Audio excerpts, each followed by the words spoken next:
नमस्कार। आ, जैसा कि आप सभी लोग जान रहे हैं कि 1 सितंबर 2025 को माननीय सुप्रीम कोर्ट के आदेश से देश के 25 लाख और प्रदेश के 2,60,000 से अधिक शिक्षक आज टेट अनिवार्यता के प्रकरण से अत्यंत प्रभावित हैं। उनके सामने आजीविका का प्रश्न खड़ा हो गया है। इस विषय को पिछले शीतकालीन सत्र में देश के माननीय सांसद महोदयों ने काफ़ी अच्छे से उठाया और शिक्षकों के इस विषय को सदन पे रखा। उसी क्रम में आज हम उच्च सदन राज्यसभा के उपनेता माननीय प्रमोद तिवारी जी के बीच हैं, जिन्होंने जोरदार ढंग से शिक्षक कर्मचारी इतिहास के सबसे बड़े इस प्रकरण को माननीय सुप्रीम कोर्ट आदेश से जो आया है उसको राज्यसभा में बहुत जोरदार तरीके से उठाया है। तो एक ग्रेटिट्यूड पूरे शिक्षक समाज की तरफ से हम ज्ञापित करने आए हैं और हम कुछ बात करेंगे अपने माननीय सांसद से। पहले तो नेता जी आपका बहुत बहुत आभार सांसद जी कि आपने इस विषय को उठाया उच्च सदन राज्यसभा में। जैसा कि आप जाने कि ये जो फैसला आया, जो जनरलाइज कर दिया गया, जिसमें रेट्रोस्पेक्टिव इफेक्ट आया, मतलब अधिनियम जो था हमारा निःशुल्क और अनिवार्य शिक्षा अधिनियम 2009, तो सांसद जी वो 2009 का अधिनियम था, लागू हुआ 23 अगस्त 2010 और कुछ जगह पर 29 जुलाई 2011। उसके पहले के शिक्षक इसमें सामान्यकृत करके आ गए हैं, तो आप किस तरह से इसको देख रहे हैं? देखिए, एक होता है नेचुरल जस्टिस जी। ये जो जजमेंट है ये प्राकृतिक न्याय के खिलाफ, नेचुरल जस्टिस के खिलाफ। एक बार जब उनकी नियुक्ति हुई शिक्षकों की, तो उनकी पात्रता उसी समय टेस्ट हो गई। अब आप उनको काफी दिनों बाद 2 साल, 5 साल, 10 साल, 15 साल जो सेवा में, अब उनसे कह रहे हैं आप फिर पात्रता का टेस्ट दीजिए, तो ये अव्यवहारिक है, नेचुरल जस्टिस के खिलाफ है, अनुचित।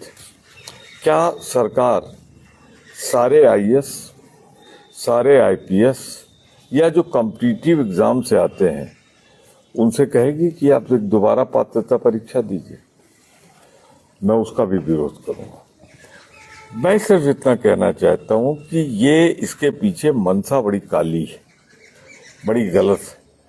वो व्यवसायीकरण चाहती है शिक्षा का। शिक्षा और स्वास्थ्य एक दो ऐसे मुद्दे हैं जिनका व्यवसायीकरण नहीं किया जाना चाहिए। देश में कितनी शिक्षा थी 1947 में? बढ़ते बढ़ते बढ़ते बढ़ते अगर यहाँ पहुंचा है तो प्राथमिक माध्यमिक शिक्षकों का योगदान है। उन्होंने विपरीत परिस्थितियों में बहुत कम न्यूनतम वेतनमान पर शिक्षा का दान दिया, जिससे आज भारत एक शिक्षित राष्ट्र बना। और आज जब एक स्थिति ऐसी आ गई है कि जहां देश को और कंपटीशन में, अब तो जी दुनिया नहीं रही, एक ग्लोबल विलेज हो गया, पूरा एक गांव हो गया है पूरी दुनिया। जी। तो वहां जब भारत को मजबूत बनाना है, और मजबूत अब हथियार से नहीं बनेंगे, अब बनेंगे शिक्षा से, टेक्निकल एजुकेशन से, शिक्षा के क्षेत्र में।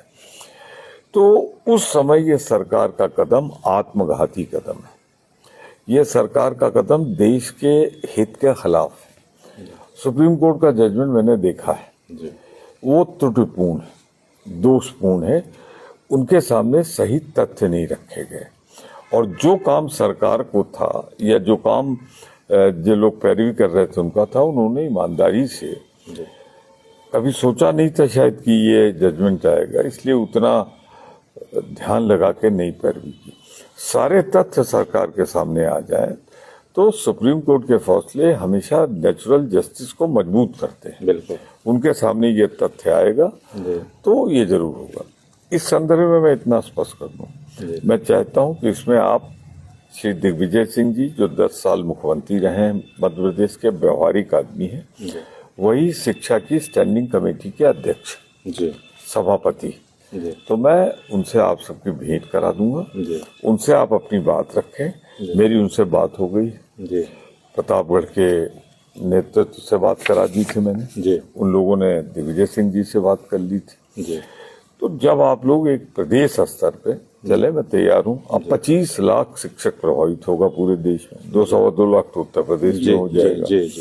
इतनी बड़ी लड़ाई को, वो हमारी शुरुआत थी। हम इसमें आपके साथ अंतिम क्षण तक रहेंगे, और जब तक इसको परिवर्तित नहीं करा लेंगे, पहले कोर्ट से, जी रिव्यू होना जी चाहिए जी उसका। प्रोसीजरल है जो जी कर लें, जी फिर पार्लियामेंट में, जी और फिर उसके बाद हमारा वादा है जी कि हम सत्ता में जब आएंगे तो इसको, आपकी जो मांग है, इसको हम 100% लागू करेंगे। इसलिए नहीं कि वो आपके हित में, जी। इसलिए कि वो देश के हित में। जी जी अगर शिक्षा नहीं हुई तो फिर कुछ नहीं हो पाएगा। जी और यही पंडित जवाहरलाल नेहरू ने शुरुआती दौर में जी शिक्षा को दोनों जगह रखा था समवर्ती सूची में, जी, जी। संविधान में, जी। अम्बेडकर जी ने, जी। जिससे कि दुगना विकास हो या उल्टा हो गया। जी हम सब उस समय एक मांग होती थी, जिस गांव में जाओ कि साहब स्कूल खुलवा दीजिए, प्राइमरी हमारे यहाँ, जी जी माध्यमिक खुलवा दीजिए हमारे, जी। हाई स्कूल हम लोग खोल रहे हैं। मैंने रिकॉर्ड साक्षी है अपनी विधायक नृत्य का 90% पैसा, जी 90% कोई उत्तर प्रदेश में नहीं करता। जितने दिन मैं विधायक रहा या मोना जी अब विधायक बनी है, हम स्कूलों में कमरा बनाने के लिए देते थे, एक कमरा बनाओ। जी जी और इसी वजह से आज हमारे यहाँ शिक्षा का प्रतिशत रामपुर खास क्षेत्र में औरों के मुकाबले कई 100% ज्यादा जी है। जी और उससे एम्प्लॉयमेंट भी मिला। बिल्कुल स्थानीय स्तर पे शिक्षक शामिल हो गए, उन्होंने एक स्कूल खोल लिया, मान्यता प्राप्त करा दी उनको। जी। जब से मान्यता बंद हुई, उनको इतना मजबूत कर दिया कि वो चलाने लगे। जी तो कुल मिला के ये आदेश पूरी तरह त्रुटिपूर्ण, प्राकृतिक न्याय के खिलाफ, देश के हित के खिलाफ है। इसमें मैं पूरी तरह आप सबके साथ हूं। जी एक